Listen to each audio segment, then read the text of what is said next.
The following program is produced by students of the Brian Lamb School of Communication at Purdue University.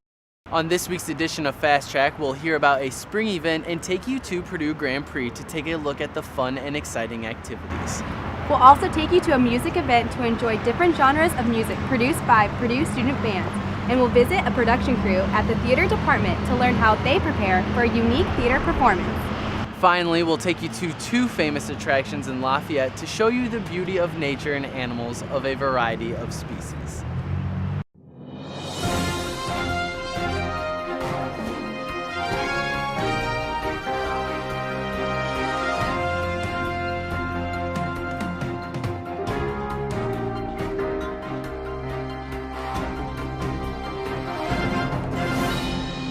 Welcome back to Fast Track. We are bringing you the last show of the semester from outside of the Memorial Union. I'm John Rawlings. And I'm Jenny Straub. The sun came out just in time for Purdue's Spring Fest. Every year, the university hosts this exciting event to showcase what students and faculty do during the year. Thousands of people attend from every age group, and the whole campus is filled with fun events and activities throughout the weekend. Reporter Emily Green has more on the story. It's a beautiful day on campus and a perfect weekend for Purdue University's Spring Fest, where thousands of people have gathered to take part in various outdoor activities. Spring Fest brings to light the fun part of education. Each school at Purdue hosts their own tent and set of activities to give people a taste of what they do during the semester. There is something to do for people of all ages at Spring Fest, and the activities take place from early morning to late afternoon. Danica Kirkpatrick, who has been the coordinator of this event for the last 10 years, says that Springfest is not only meant to be entertaining, but also educational. Our goal for Springfest is for people and families to come and have a great time. We want them to enjoy Purdue University, to see the best of the university, and also to learn something while they're here. One of the more popular activities at Springfest is the cricket spitting contest, where contestants practice and compete in an arena built specifically for the contest. While this may be a crowd favorite, there are many other things to love about Springfest, including goldfish racing, henna tattoo painting, fencing, news reporting, balloon animal making, and much more. Girls, what has been your favorite part of Springfest so far? Cake decorating, because we won first place doing the cake. Well, I ate the cookie with the chocolate. It just tasted like chocolate. The cricket spitting contest, it was pretty fun. My favorite part is to see the little ones exploring something new for the first time. There are a lot of things that as we grow up and we see different activities and learn different hands-on things, those kind of become secondhand to us. But to see those kids experience something science-related or with an animal for the first time, that's my favorite part about Springfest. Springfest is an important event to Purdue as a university, but Danica Kirkpatrick also believes it helps students learn and appreciate their work on a more personal level. I think that that's probably one of the most experiential learning activities that a student at Purdue can do, is to take something that they've learned and teach it to somebody else. And that definitely happens at Springfest. Reporting for Fast Track, I'm Emily Green. After a week of campus spring celebration among Purdue students and the community, the Purdue Grand Prix Association hosts the 57th Grand Prix. It is a high-speed, high-octane go-kart race that always leaves the crowd in awe. Fast Track reporter Billy Jones has more on the story.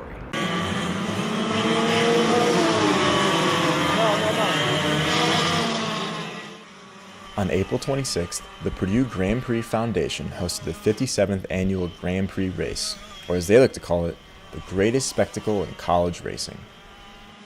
The race is a 160-lap or 50-mile go-kart race on the Purdue Grand Prix racetrack. It consists of 33 teams, each with their own kart and driver. Each team puts their own money, effort, blood, sweat, and tears into building their kart and getting everything ready for the race. I was our crew chief. I helped manage, the things that happened in the pits, and also helped support the driver and tell him, ways to improve his driving, going around the corners and this and that and other things. This year, just like every year, the race was full of intensity, excitement, and even a little bit of heartbreak. was really cool. It was neat to be surrounded by teams of people who are really passionate about their drivers, to hear them cheer when they were passing people and gasping when they crashed or had any kind of engine problems. So It was really neat. Great show of school spirit, both from younger children who have yet to be Boilermakers and from the alum who came back. Drivers flew around corners and sped through straightaways, all in hopes of earning that coveted Grand Prix first place trophy. This year, driver Jimmy Simpson won his second consecutive Grand Prix championship. We had almost no issues, kept it real clean the entire time. Everything kind of clicked and went in our direction. Great racing with these guys. They're all phenomenal drivers. All those front guys race really clean, and it's a pleasure to race with them. It was just phenomenal. Our pit stop was flawless. It couldn't have gone any better for us. Simpson plans to race in next year's Grand Prix race as well. But until then, we will just have to wait once again to witness the excitement that is the Purdue Grand Prix race. Reporting for Fast Track, I'm Billy Jones. Coming up, we'll talk to different student musicians at Purdue and take you to the Battle of Bands to appreciate all kinds of music. We'll also talk to a production crew to see how they work behind the scenes to prepare for their recent theater performance. That's one small step for man,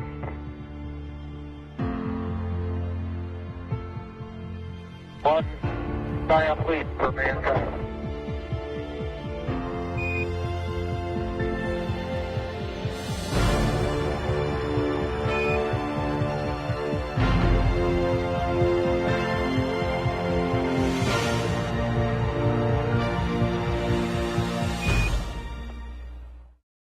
We are all Boilermakers, but we're also much more. We're history makers, exploring the farthest reaches of our universe, often when strapped to a rocket.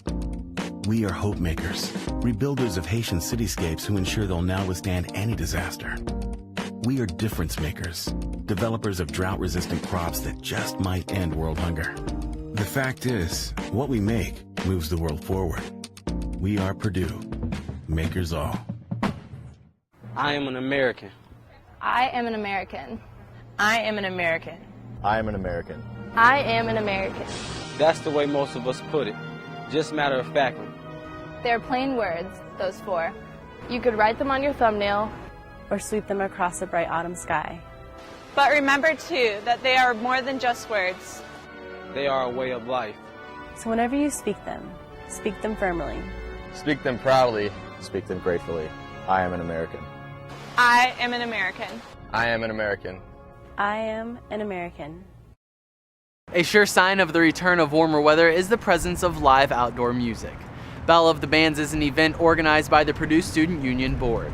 It's much more than a competition. It's about passion and originality. Fast Track reporter Alex Kaufman has more on the story.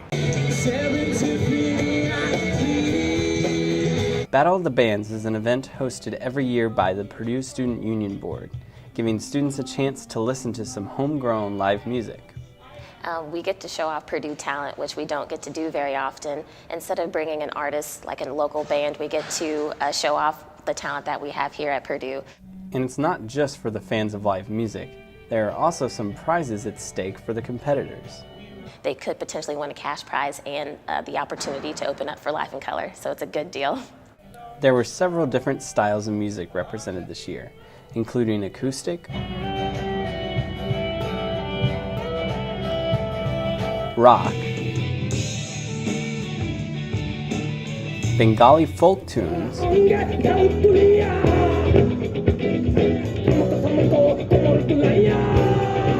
indie rock.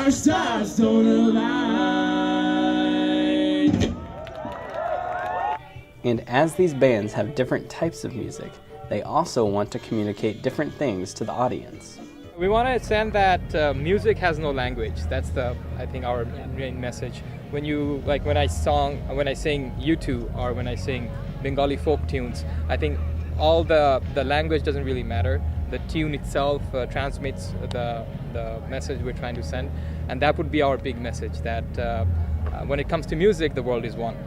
Well, we just like to gain some new fans and friends because that makes us happy anytime we can do that. Because it's hard to play at venues here in West Lafayette because there's not many.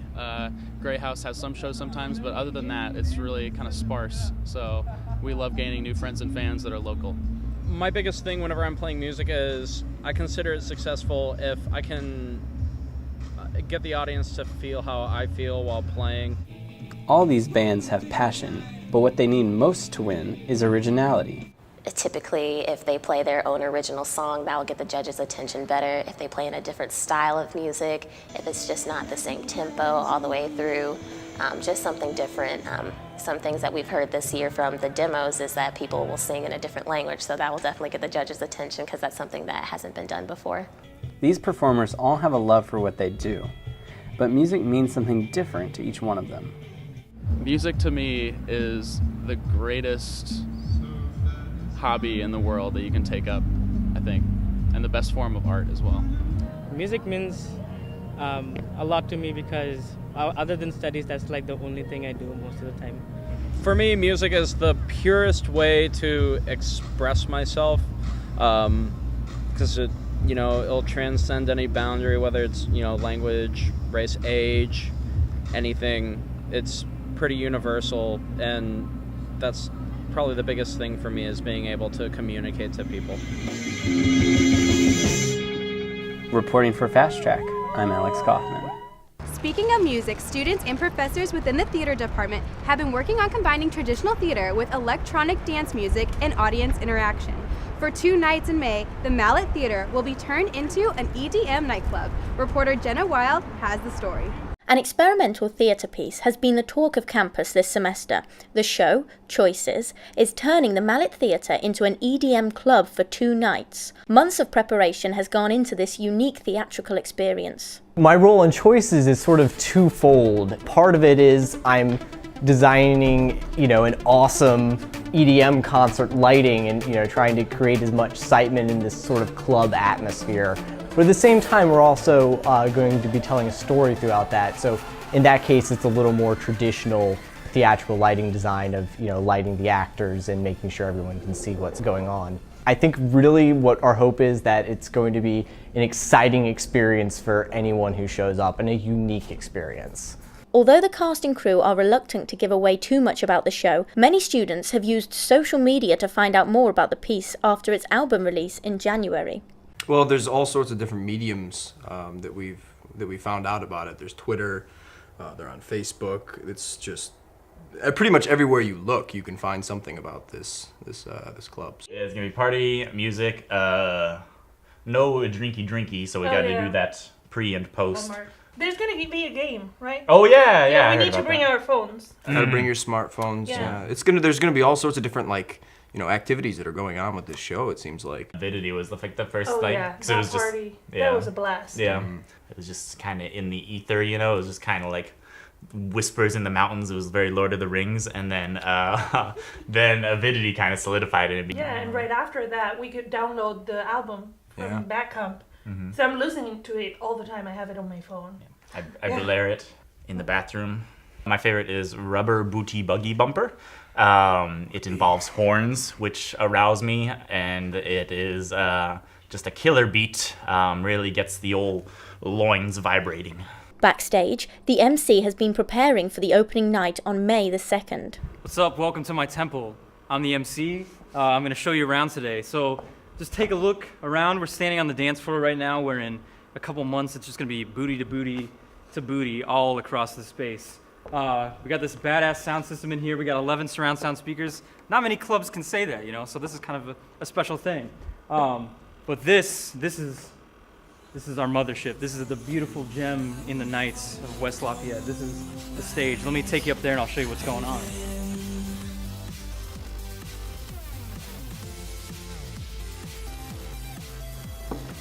Watch your step now, because you don't want a trip coming up here. All right, so this is where half the magic happens. We got this beautiful, beautiful table here. Down here, this is where we're doing all our video projections. We're gonna have all kinds of crazy videos going on, and these two Macs here, they're powering the whole machine. It's like the brain of the beast right there. We're also gonna play a game with your smartphone, so you can take out your iPhone or you can take out your mom's Motorola Razr and play along with us. It doesn't matter. We got all kinds of stuff here for you. Soon enough, this is going to be Lightingville. There's going to be a lighting board here, making all of this massive amount of lights. We got moving lights, we got blinding lights, we got some sort of picture box thing going around the entire stage. It's all going to be controlled right up here and synced to the music. We got lasers. It's the Wally laser. It's a technical name for it. over here, this is my land. This is where I like to hang out. Right now I just have a script, but soon enough I'm gonna have this whole DJ setup where I'm gonna make some magic happen, play some beats, play some sound effects, do all kinds of stuff. To my left, young Alex Diaz is gonna be controlling some sound as well, using this awesome Ableton controller and his keyboard here that we're saving for something very special during the show. I'm gonna leave that as a surprise. To find out more about Choices, see photos, or download the album, visit theediameter.com. I'm Jenna Wild, reporting for Fast Track. After the break, we'll visit the Celery Bog, a good place for a relaxing walk. We'll also take you to the Columbian Park Zoo to observe and interact with animals of different species. That we do, and we try and You, yeah, you. Have you ever dreamed of being on TV? Well, in the Brian Lamb School of Communication, we do more than that. You can learn about camera operation, lighting techniques, live TV shows, real client PSAs, weekly news productions, and more. For more information about the video production programs, visit our website or the advising office. I am poised under pressure. I led Purdue to a come-from-behind victory in my first start. I am focused on the field and in class. I draw inspiration from the cradle of quarterbacks. I am Rob Henry, and I am a Boilermaker.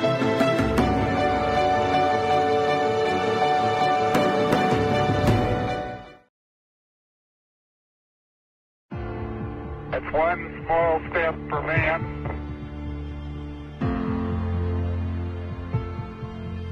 one giant leap for mankind.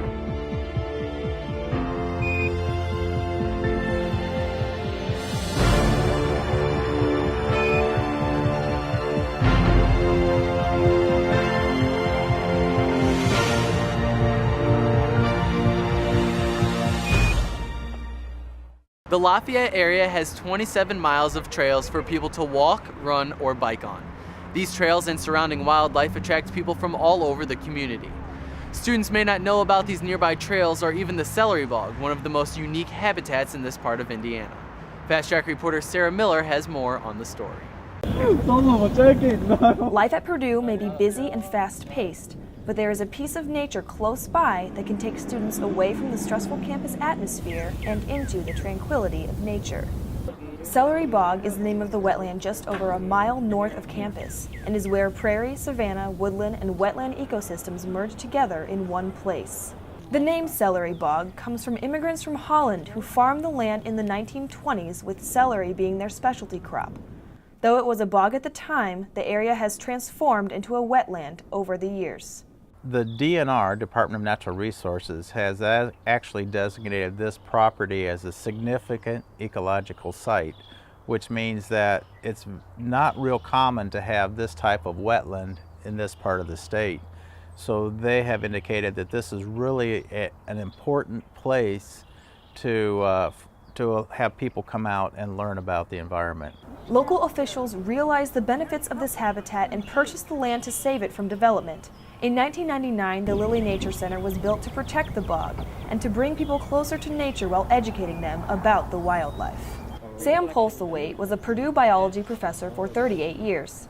He is one of the many visitors who enjoys the bog, and he also contributes his skills and expertise to the Nature Center. I started walking to watch the woods awaken, and then I continued doing that, and some people began to join me. Sam started to walk the 2.5-mile trail bordering the wetland 8 years ago. With his vast knowledge of the wildlife and natural charisma, Sam keeps the group entertained. As he explains, it is more than just a walk. But it wasn't really a walk. It was a visit to that area on a weekly basis, and just really standing in awe of life itself, and looking at all of the kinds of organisms that lived around the bog and through the woods and in the prairie area. Sam started taking pictures of his encounters when he began his walks 8 years ago. His wildlife photography can be found in the Nature Center, but will also be used for an upcoming mobile application. This celery bog application will be comprised of all of Sam's photos and will help visitors to learn the common names of the plants that inhabit celery bog. For Sam, that means his photographs will continue to bring people closer to nature for decades to come. In the end, he simply hopes that people take the time to appreciate life in all its forms, all around us. I hope that we are intelligent enough that our children and grandchildren and great-grandchildren can, and we save enough of the natural things that they will be able to also just sit and contemplate life. For more information about celery bog, opportunities the Nature Center provides, or upcoming events, you can visit them off of Limburg Road or online at the West Lafayette City page. Reporting for Fast Track, I'm Sarah Miller. Having seen the uniqueness of the celery bog, we are taking you to another nearby attraction. The Columbian Park Zoo has been a part of the Lafayette community for over a century and is dedicated to educating the public about wildlife and conservation. The zoo is opening for the spring and the animals are eager to get some visitors. Reporter Kirsten Clearwater has more. The Columbian Park Zoo is one of the oldest zoos in Indiana. It has been a part of the Lafayette community since 1908 when it showcased animals like foxes, prairie dogs, lynx, and a wolf. The zoo has gone through many changes throughout its over 100-year history, but it is still committed to the education and protection of Earth's wildlife. The zoo officially opened for the season over the weekend to crowds of people eager to see the over 190 animals that call Columbian Park home. You can come on in. We have multiple exhibits that you can walk through, such as the farm and the wallabies. We also have bald eagles, we have turkey vultures, we have prairie dogs. You can pop up in the tunnels right next to the prairie dogs and check those guys out. We also have some primates, monkeys and gibbons are going to be on a display as well. The zoo houses over 90 species of animals from all over the world, as well as species from Indiana. The zoo has a special family farm exhibit that showcases a typical farm found in Indiana and throughout the Midwest.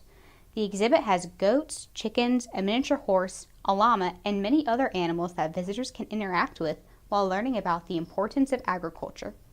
And we also are going to be expecting baby goats out in the family farm. Their due date is any day now, so in the next few weeks you'll start seeing little baby goats. The Wallaby Walkabout gives visitors a glimpse of the Down Under with animals all native to Australia. Visitors get to walk through the exhibit while the wallabies hop all around them.